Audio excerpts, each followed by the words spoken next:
โอเคพอพี่น้องหลังจากที่ว่ากลับมาแต่หาน้องตาเดียวเนาะพอดีไปกับพ่อน้องตาเดียวที่ว่าเพิ่นอยู่ล่อคายพักนะพอพี่น้องพิการตายังมีใจฮอดเพลงแล้ว แล้วก็กลับมานี่แหละ มหาวันใจคือเก่าทางสะดวกแล้วมันนี่โอ้แนวได้มานี่ทางสะดวกได้จัดเลยหมุนเลยตัวไผ่ตัวมันเลยอ้าวเนาะแคมเจ้าสั่งลุยดิลุยเลย โอเกี่ยวนะนั่นบ่ต้องโทรหาได้ เอาโอเคถ้าใครสบายดีเด้อพ่อแม่พี่น้องสบายดีกันบรรยากาศยามค่ำๆเนาะมาบันนี้ก็สร้างเพิ่นท่าก็ขึ้นโค้งเรียบร้อยแล้วมื้อนี้แก้มมุ้งเด้อพ่อแม่พี่น้องทาสีทายังพ่นสีกันสนิมไปเรียบร้อยแล้วนี่ก็ถือว่างานกับประมาณนี้แหละพ่อพี่น้องมาบันนี้ก็ค่ำแล้วก็ถือว่าเพิ่นขึ้นโค้งไว้เนาะเห็นโค้งไว้ก็เป็นหูเป็นทางงามแล้วบาดนี้เราจึงว่ากันพ่อพี่น้องมื้ออื่นพุ่นแหละบ่มีสิอัปเดตให้เบิ่งอีกบาดนึงเพราะว่ามันมืดมันบ่อยากเห็นละมันบ่อยากเห็นปานใดโอ้ได้แล้วเดี๋ยวสิมาเบิ่งเด้อเพิ่นก็ก่อนี้เฮาต้องได้คนดินเข้ามาอีกคนดินที่ว่ามันยังเหลือนี่รถ1นี่แหละพ่อพี่น้องนี่ต้องได้คนดินเข้ามาใส่นี่แหละแล้วก็กว้างได้กว้างเพราะว่าเอาออกไปนี่เกือบ4เมตรพุ่นนะออกไปทางไหนอีก4เมตรกับบันนี้5นี่มันยาวยาวระดับ11เมตรพุ่นแหละพ่อพี่น้องเพราะว่า2ห้องนี่7เมตรแต่นี่มานี่7เมตรออกไปก็3เมตรกว่าเกือบ4เมตรพุ่นแหละรวงยาวนี่แม่นระดับ11พุ่นแหละก็ถือว่าอยากว่าซ้ำเฮือนพุ่นแหละถ้าว่าก็เอาอันนี้ออกมาอย่าว่าซ้ำเฮือนหลัง1เลยพุ่นแหละพ่อพี่น้องก็ใหญ่ก็ถือว่าประมาณนี้แหละเดี๋ยวบาวบี้สิมาอัปเดตให้เบิ่งอีกมื้ออื่นเด้อนี่สังกะสีแม่นแกมาเบิดแล้วอันนี้แม่นสังกะสีไมเซอร่ามีแต่มื้ออื่นสร้างเพิ่นมาเลยก็แบบจับตอกใส่เลยนะคือว่าไวก็สิมืออ้ายๆเพิ่นก็งามพ่อพี่น้องก็ถือว่าเนียบนะละเอียดอยู่สมว่าเป็นสร้างเล็กประมาณนี้หอยจอดโอเคแล้วจึงว่ากันเดี๋ยวเราเข้าไปเบิ่งข้างในก่อนเนาะเอาภาพบรรยากาศมาให้เบิ่งตอนกลางเว้นพุทธมันจะเห็นแบบมันจะเห็นงามกว่านี้นะพี่น้องไปเดี๋ยวไปเบิ่งก่อนพอดีกวนได้นึงไปใช่เฮ้ยเพิ่นสิออกเมื่อซื้อยาน้องเด้แต่ว่ากุ้งกิ้งได้ทานแล้วนั่นน่ะซื้อยังบ่ได้เฮ็ดยังซ้ำบ่ยาวบ่สินั่นน่ะตำบ่ใช่เนาะต้องมีขันมีตอนคนหิวก็หิวบ่ได้เพิ่นถ่านี่ได้เพิ่นถ่าอันนี้มีคนดินให้โอ้ดีโดต้องมีพิธีเห็นบ่ดีโดถ่าบี้บี้ถ่าโบท่าก็ได้มื้อนี้ทางสะดวกอยู่แล้วนะบ่เท้าเจ้าเด้อเจ้ากับเบลไปไกลๆโอ้นี่เลยเฮ้ยไปพากันออกไปพาออกไปน้ำแหละบ่เด็กๆก่อนจึงพากันไปเซเว่นไปยังกับพากันไปเสียเงินให้บ่เดี๋ยวใส่รอกเงินไปซื้อเซเว่นประมาณ2 ชั่วโมง10,000นี่แหละประมาณ2 ชั่วโมงจะบ่ฮอดก็ได้แลบใหม่1ก็บ่ได้5 นาทีก็ได้ฮอดบ่เลย5 นาทีโอ้ยขี่รถไป11มันกันเนาะ10 นาทีเด้อเพราะว่าอยู่แล้วฮอดบ่5 นาทีแล้วเถิดแล้วสบายดีเด้อเดี๋ยวหน่อยมาออกไปซื้อยาน้องเบลเป็นยังปวดข้อรอบเดือนเพิ่นโอเคเรียบร้อยจะเฒ่าอยู่เป็นนั่นนี่เนาะอดเลยงานฮะว้าวมอนี่โอเคพ่อพี่น้องก็หยอกกันลิ้นเนาะบ่ว่าก็บ่มีเสียงหัวก็ถือว่าประมาณนี้แหละเนาะสำหรับห่านก็ถือว่ากว้างหลายได้ก็ออกไปนี่แนมนี่แห้งแบบยาวเลยนะสำเฮือนลังหนึ่งเฮือนสำเฮือนโมเดิร์นลังหนึ่งนั่นแหละพี่น้องความยาวนี่นะความกว้างกับคะแนนว่าออกมาอีกน้อยหนึ่งนี่แห้งซีดีเลยแต่ว่าพื้นที่จำกัดพื้นที่เฮาแต่นี้นะเพิ่นกระจงไว้แบบเวลารถล่างรถใหญ่ยังเขามาแหละพี่น้องแต่ว่าเฮาออกมาเกินมันก็นาทีจำกัดแต่ว่าซัมนี้มันก็โอเคแล้วพอดีงามเนาะแล้วจังหวะกันเด้อพี่น้องเดี๋ยวพูดแหละตอน กลางเว้นพุ่นแหละมันจึงเห็นภาพเห็นภาพหลายกว่านี้มันจึงแจ้งฮะนะมันจึงละเอียดเฮาเบิ่งกลางคืนก็บ่อยากปานใดปะเดี๋ยวไปพุ่นละ โอ้ยตอนเด็กว่าจะมาไง คักแล้วบาทนี่ ทางสะดวก ทางสะดวกแล้วมื้อนี้ไสไปทางใดเลยไม่เท่าก็เป็นใจอีหลีไม่เท่าในใจอยากไปให้ไปจักเดือนหนึงเด้ไม่เท่าเลย เงิน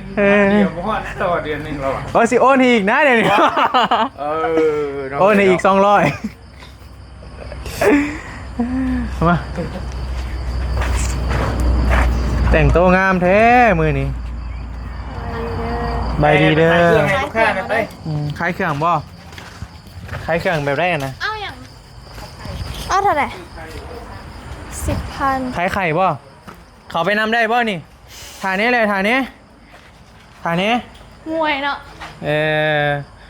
เพิ่นมาซื้อไข่มากินบ่ แม่บ่มีแนวกิน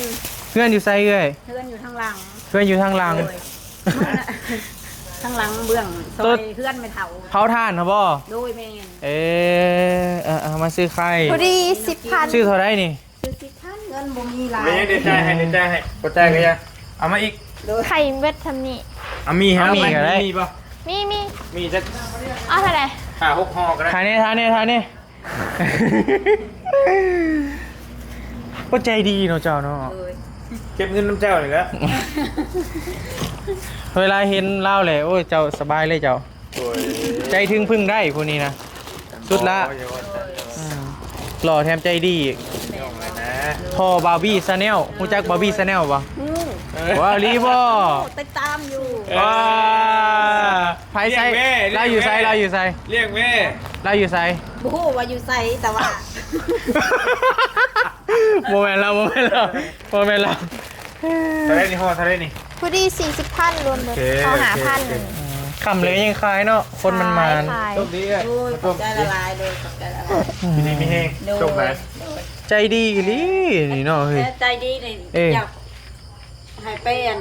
เบิ่งเพื่อนซ่านน้องน้ำ ได้ แม่ ป่ะอยู่กับไผจะคน อยู่ โดย มีผัวแล้วก็มีลูก3คนโดย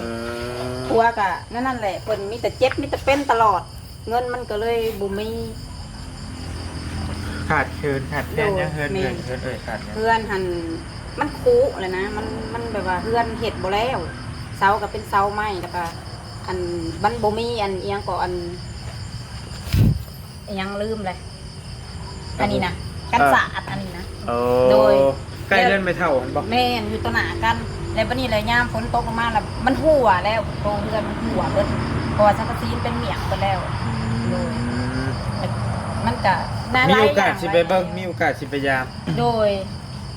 ฝาก จังหวะการอยู่ดีมีเองเอ้ย ฝา ข ก อบใจ บริเบิ่งแง่งคนถูกข์คนยากเด้อโดย เบิ่งกันฝากนำเบัดทุกผู้ทุกคนทีม เดิ งาน น เดิน โดยเฮ็ดได้มันบ่มี โอเค โดย เข้าใจเอ้ยไปนั่นแล้ว โดย ขอบใจอยู่ดีมีเอง โดยขอบใจละลาย ขอบใจ เจ้าก็สิเมื่อเลยบ่เจ้าก็ ยัง อ้าวเมื่อเลยก็ได้สิเป็นหยัง ขับไล่ใส่ชมกันเนาะแบบนี้เนาะ เนาะบ่เนาะ กินเกม บ่ ไม่อยู่ เดี๋ยวสิอยู่เป็นหมู่โบ2คนก็ได้ อยู่กระดึกก็ได้ดอกเดี๋ยวทำหมดแรงแท้เห็นว่า อ้าวเนาะ จ่ายเงินก่อน เท่าไรกี่นี่ 40 โอ้เว้ยงามเว้ย ไปยังเท่าไปยังเอามาเรียงแล้วนี่โอชิมีบ่เนาะยังเปิดอยู่ ใน บ่ ตู้พุ่นแหละ ต้องไขกระแจอยู่ไหนวะ แจ ไปเดี๋ยวไอ้พาไป ว้า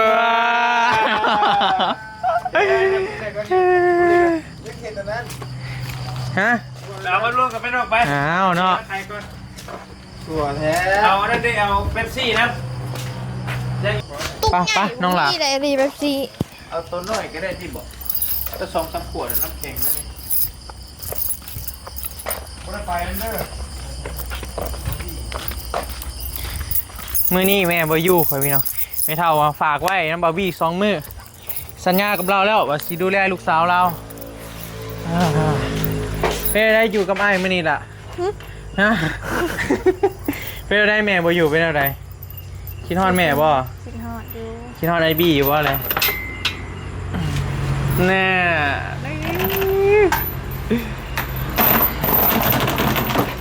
ม่บ่อยู่เป็นหยังไอ้บีสิอยู่ข้างๆเจ้าเองค่ำนี้ยังได้ขายเนาะ โดย โอ้ยใครแนมห้านแล้วนี่เปิดแจ้งเลยบ่ แม่น คอยสิมาน แจ้งเลย คอยสิมานอนเผาดอก ว้า ได้อยู่ว่าเลย ได้นะ ได้บ่ขายยังในห้านเจ้า อะไรอ่ะ ใช่มีดัสมิลมีเป๊ปซี่อยู่พี่น้องแล้วก็มีเอ็มหลอกเอ็มร้อยยังนี่แหละเนาะเห็นยังกินมื้อนี่ แกงหน่อไม้ แกงหน่อไม้ใส่หยัง ใส่ใจ ว้า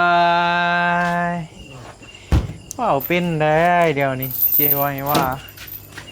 สงสัยอัน ตกลุมหมักบอบี้แล้วพี่เนาะเบิ่งคักแล้ว ไผ่ นี่ สิ นะ ตกไผ่แล้ว น่าใส่โซอีกเป็นยังคือต้องใส่โซ บ่ใส่บ่ได้ ใส่ใจบ่ได้บ่เลย ได้ได้เสมอ บ่ใส่โซก็ได้พอจังใดข่อยกระหมักหัวใจเจ้าอยู่แล้วว่าซะ เอ้ากระเจ ให้ไผแน่น่ะ3ตุก กระเจ เบิ่งข่อยอยากกินน่ะนะ กินยัง เบิ่งกระเทินพอใจเลย อันนี้ เมื่อเช้านี้มันมีอย่างแนี้ล่ะบ่อยากกินแบบปานใดแบบซี่มันมันแบบมันบ่อยากดีปานใดนะเพื่อนพี่น้องดีแท้ก็บ่กินเลยล่ะบางทีก็อดบ่ได้นี่ต้องกินตัวนี้มันจริงดีนะ กินอันนี้ แม่น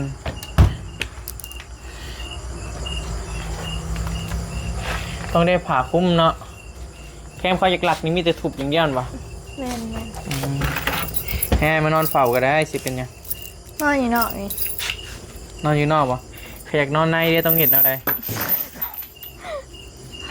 บ่ฮู้แหละ ฮะ บ่ฮู้ บ่ฮู้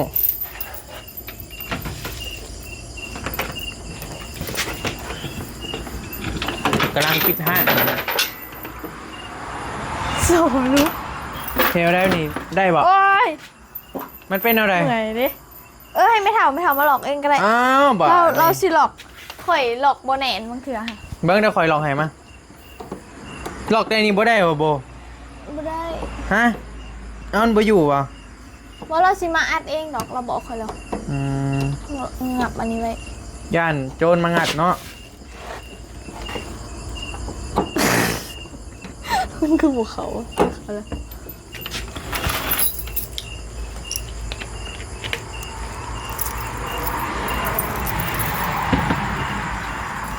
อาบน้ำแล้วบ่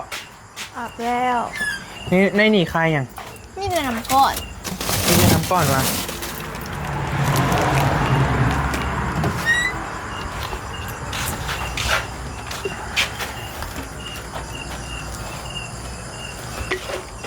ไปตู้คอยแบบสี่ 10,000 10,000ถ้าใครคอยที่ตู้คอยเลย ฟรี ขอแท้บ่ขอแท้บ่ หันแล้วก่อนนะ หันแล้วก่อนหันแล้วเลยเป็นหยังฮะ บ่บอก อืมเป็นหยังคือว่าเจ็บท้องบ่ อ๋อโดยเจ็บท้องผู้หญิงนี่แหละเหมือนนี่แบบ มันเจ็บเองคนไหนบอกยาแล้วไม่เศร้าเขาจะมีที่แม่เลือกกันแจ้ง มันเป็นเรื่องธรรมดา รุดหลอก เป็นยังดอกจอยกับเศร้าทุกอย่างมีเวลาของมัน ทำอะไรไปแซง มันมาแต่เพื่อนปีการตายังมีใจ โอ้นอกกันฮะ แม่ เดี๋ยวไปเอารถเลยปะ หืม ทากับมาวะเดี๋ยวไปเอารถทากับมา บอกไปเฮือนน้องหลานั้นน้องหลาปลูกคล้ายพักนั่นแหละจึงได้ตอนแรกก็เปิดโอกาสให้กันได้เลย ยังนี่จ่อไปอยู่ปะนี่ ฮะ จ่ออยู่ปะนี่ โอ้ไม่สิมีโอกาสนี้เนาะทางสะดวกได้จึงได้การเนาะเห็นใจกันได้เพื่อสิมีโอกาสแบบนี้บ่ง่ายได้ เห็นใจกันนี่แหละกันหนังประกบแปลงน้ำกันเลย ได้อยู่ที่เลย จะได้ยู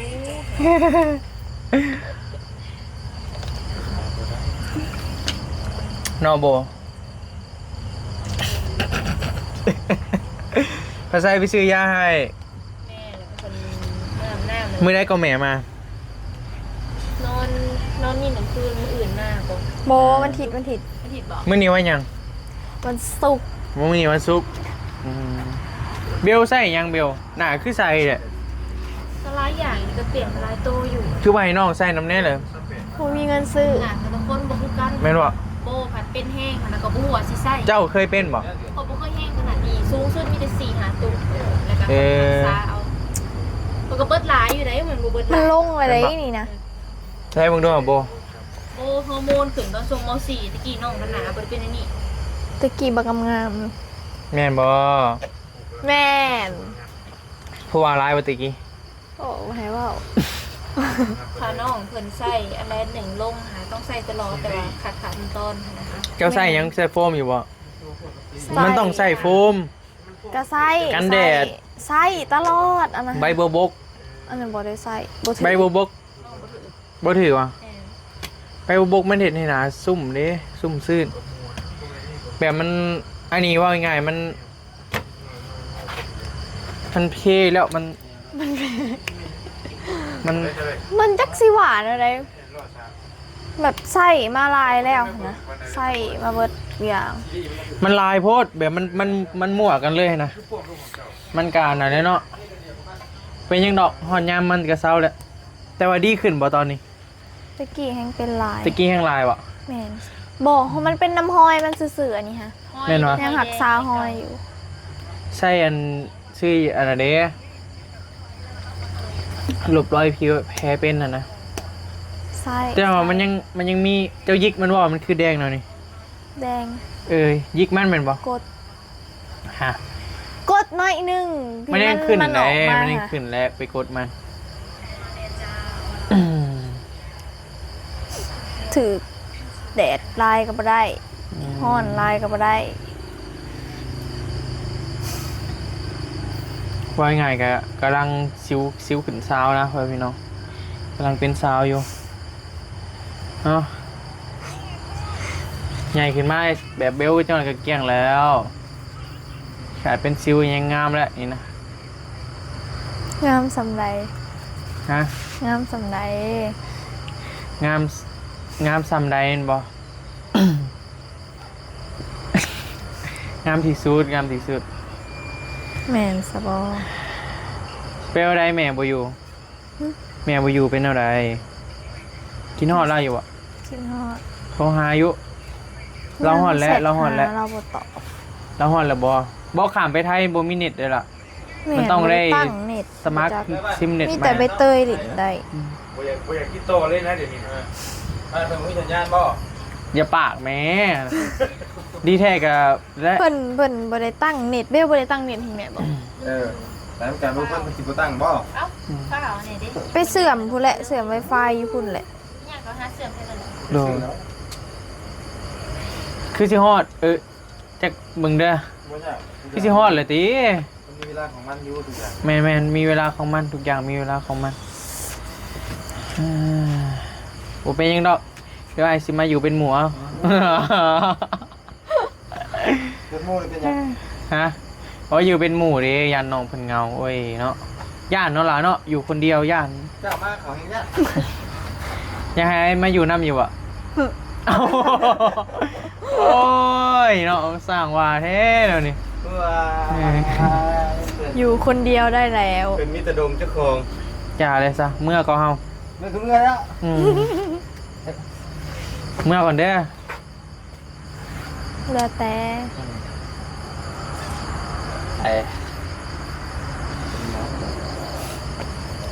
ย่าหยังอยู่กับเอื้อยเด้นอนกับเอื้อย ใช่เมื่อไหร่ อืมหึ จักสิละน้อง ยังไม่ ไป ได้เลย เถื่อก็นอนผู้เดียว ใบเตยใบเตยกับไปเนาะเตยกับไปพอพี่น้องพออยากเห็นคลิปกระทาเบิ่งซ่องน้องเพิ่นพู้นแหละ โดย สิถ่ายลงได้เพิ่นว่าได้ไปไทยสิถ่ายลง ไปว่า หืม กินนะ กินรถใช้มื้อนี้คือว่ามีเมนูบ่ลงตลาดบ่เบล ฮะ มื้อนี้คือว่าเห็นลงตลาด แม่ลงตลาด เมนูยังไงนะ แกงหน่อไม้ ไผถือเลขว่านี่ บางไส้เอง ภาษาถือเลข หาเก้า เอ้ามาแท้บ้านเมืองเนาะ 10,000กีบ ได้เท่าไหร่นะ 10,000 10,000กีบได้เท่าได้เฮ้ย 900,000บ่ โดยถึกหน่อยๆนี่แหละก็บ่คิดว่าสิถึกนะเพิ่นซื้อลองเล่นๆมันสิซื้อถึกเฉยเพิ่นก็เลยว่ามาว่าสิเลี้ยงแกงหน่อไม้อันนี้ก็เมนูธรรมดาสามัญนี่แหละ คนที่เห็นมันก็ได้ แม่ก็บ่คิดว่ามันสิเฮงค่ะนะ เอาเลขมาใส่คือบ่บอกกันแน่นะ เบื่อต เราเม่งกระเบื่อตำ แม่งก็เบื่อตาม ตำซื้อตำเหมือนเบาะอย่างนี้แหละ2ตัวผมก็เลยซื้อซะ รัก2อีกเพิ่นว่ารักยัง บ่ได้ใส่ลักษณะซื้อเลยลักสูตรให้ไง แม่นบ่ ซื้อเลยได้เผื่อบ่ค่อยจับลักไง มาเลยลีเนาะ เห็นก็สิได้เอง เคยซื้ออยู่เฮา ำไม่ถึงป่ะ บ่เคยถือ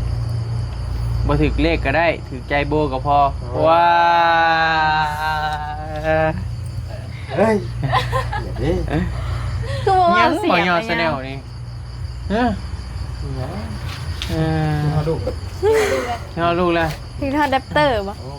ที่ต่อ เจอมาลิดมันเด้อ แท้มึงดูอื โอ้ คือว่ามาลินน้ ตะแพงไง เพื่อนเรา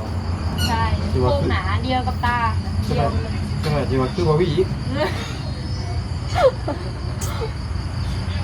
เราคือว่าวิ่งจ้ะมันก็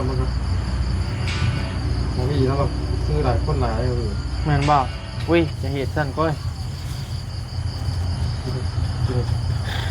คือกันลองดูดิ สู้ๆเด้อ แต่ว่าคือนักเตะจ้ะ สู้ สูงยัง ๆอ้าวเนาะ ก็เป็นกำลังใจให้กันและกันเด้เฮ้ยใช่นี่ใช่ ตาช่างนี่แดปเตอร์ คืออีแหละหมอนี่คือเป็นคือวันนี้เนาะ เออจะเหมือนคือเนาะ คือจังแม่นคือเนาะจังแม่นคือแฟนโบเนาะว้า